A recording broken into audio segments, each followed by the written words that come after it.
یرمیہ 28واں باب۔ اور اسی سال شاہ یہودہ صدقیہ کی سلطنت کے شروع میں چوتھے برس کے 5ویں مہینے میں یوں ہوا کہ چبونی عزور کے بیٹے حنانیہ نبی نے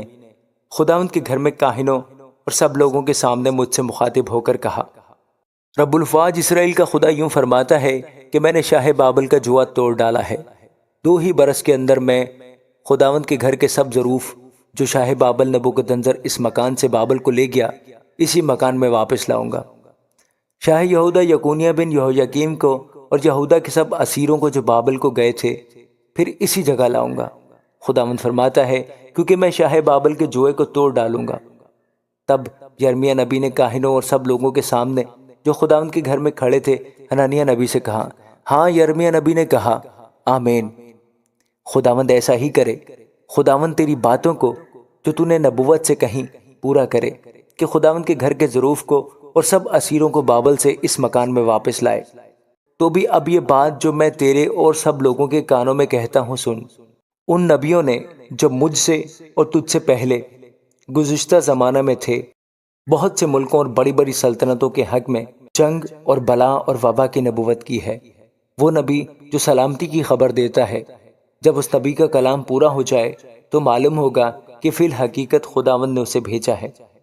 تب حنانیہ نبی نے یرمیہ نبی کی گردن پر سے جوا اتارا اور اسے توڑ ڈالا،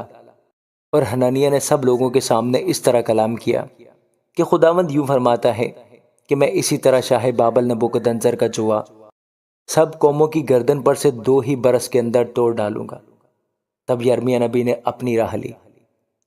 جب حنانیہ نبی یرمیہ نبی کی گردن پر سے جوا توڑ چکا تھا تو خداوند کا کلام یرمیہ پر نازل ہوا کہ جا اور حنانیہ سے کہہ، خداوند یوں فرماتا ہے کہ تو نے لکڑی کے جوؤں کو تو توڑا پر ان کے عوض میں لوہے کے جوئے بنا دیے، کیونکہ خداوند رب الفاج اسرائیل کا خدا یوں فرماتا ہے کہ میں نے ان سب قوموں کی گردن پر لوہے کا جوا ڈال دیا ہے تاکہ وہ شاہ بابل نبوکدنضر کی خدمت کریں، پس وہ اس کی خدمت گزاری کریں گی، اور میں نے میدان کے جانور بھی اسے دے دیے ہیں۔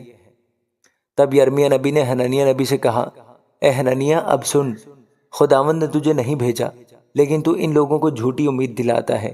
اس لیے خداوند یوں فرماتا ہے کہ دیکھ میں تجھے روئے زمین پر سے خارج کروں گا، تو اسی سال مر جائے گا،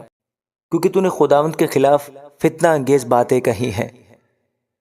چنانچہ اسی سال کے 7ویں مہینے حنانیہ نبی مر گیا۔ آمین۔